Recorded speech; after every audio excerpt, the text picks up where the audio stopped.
বাড়ির পেছনে মাঠ থেকে তরুণীর গলার নলি কাটা দেহ উদ্ধার। তরুণীর নাম প্রিয়াঙ্কা হাসদা, বয়স 25, বাড়ি বর্ধমান থানার নান্দুর ঝাপানতলা।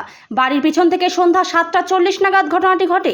বর্ধমান থানার পুলিশ দেহ উদ্ধার করে নিয়ে যায়। বাড়ির পিছনে গিয়েছিল প্রকৃতির ডাকে যায়। বেশ কিছুক্ষণ না ফেরায় পরিবারের লোক তার গলার নলি কাটা দেহ দেখতে পায়। 12 তারিখে ব্যাঙ্গালোর থেকে বাড়ি ফেরে সে। এই যে ঘটনা ঘটলো, এটা তো কি ফোন করেছে?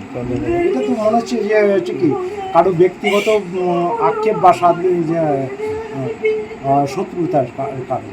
কাউকে সন্দেহ হচ্ছে? সন্দেহ সেরকম কাউকে এইরকমভাবে বুঝতে পারছি না। কারণ হচ্ছে কি, মেয়ে এবং ছেলে বউ সন্ধ্যে থেকে বাইরে হয়ে জব করে যায় না। কি কারণ মনে হচ্ছে আপনাদের কি মনে হচ্ছে? এইটুকুই মনে হচ্ছে যে কারো ব্যক্তিগত আক্ষেপ। এটা মেয়ে তরতাজা মেয়েকে মেরে দিল, সেইটাই এখন। এছাড়া আমি তো আর অন্য কিছু দেখতে পাচ্ছি না।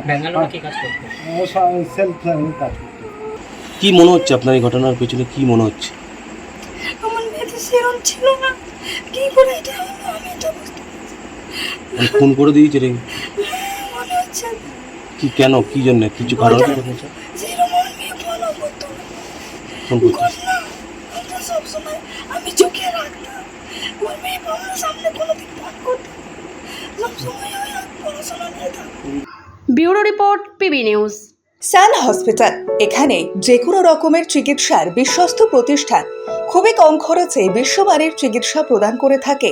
উন্নত মানের ওয়ার্ড কেবিন, পরিষ্কার পরিচ্ছন্ন পরিবেশ দ্বারা সুসজ্জিত চিকিৎসা ব্যবস্থা রয়েছে। এছাড়া স্বাস্থ্যসাথী কাজেও পরিষেবা প্রদান করা হয়।